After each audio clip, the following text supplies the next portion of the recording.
এটা বোলিং করতে পারে। তো শরীরটা যদি ডিসলোকেট হচ্ছে বারবার, হাঁটুটা আপনাকে বলে দিলাম এটা স্পোর্টস ইঞ্জুরি।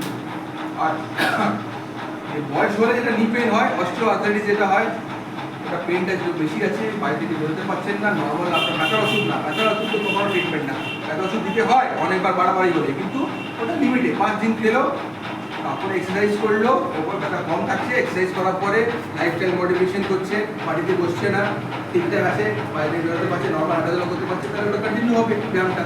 যে সময় দেখছেন যে হাঁটু ব্যথা এরকম বেশি, ফিজিওথেরাপি করেছে, কিছু লাভ নেই, হাঁটতে পারছে না, ডেইলি পেন কিলার খেতে হয়, এটা আবার ইন্ডিকেশন। ডেইলি যদি ব্যথা ওষুধ খেতে হয় যার পেশেন্টটাকে, তাহলে ওটা হাঁটু অপারেট করা দরকার।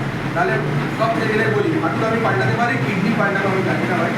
Kidney NSAID injury, kidney injury হয়, এটা খুবই খারাপ।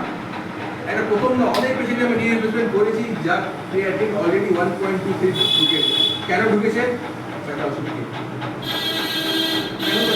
ইন্ডিয়াতে দেখে না ব্যথা ওষুধ ওভার দ্য কাউন্টার পাওয়া যায়, আপনি বলছেন না, কিন্তু ওটা একবার ওনাকে দিয়ে দিলে ওটা রেখে নেয়, খাচ্ছে খাচ্ছে খাচ্ছে খাচ্ছে, একটু ব্যথা হয়ে যাচ্ছে কিন্তু খেয়ে যাচ্ছে ব্যথা ওষুধ, কিডনিটা পুরো ড্যামেজ হয়ে যায়। NSAID ইঞ্জুরি যেটা হয়, এটা রিকভার করে না নর্মাল ওষুধ, খুব ডিফিকাল্ট। একবার ইঞ্জুরি হয়ে যায়, ডায়াবেটিস করে তাহলে রিকভারি চান্স আছে। NSAID induced liver kidney injury হয়, ভেরি ব্যাড। ব্যথা ওষুধ যে রেগুলার খাচ্ছে, আবার ওটা অপারেশন করা দরকার। হিপ রিপ্লেসমেন্ট, হিপের নর্মাল বলেন তো ফ্র্যাকচার, নর্মাল হিপ রিপ্লেসমেন্ট কোন পেশেন্টের হয়? সবথেকে কমন যে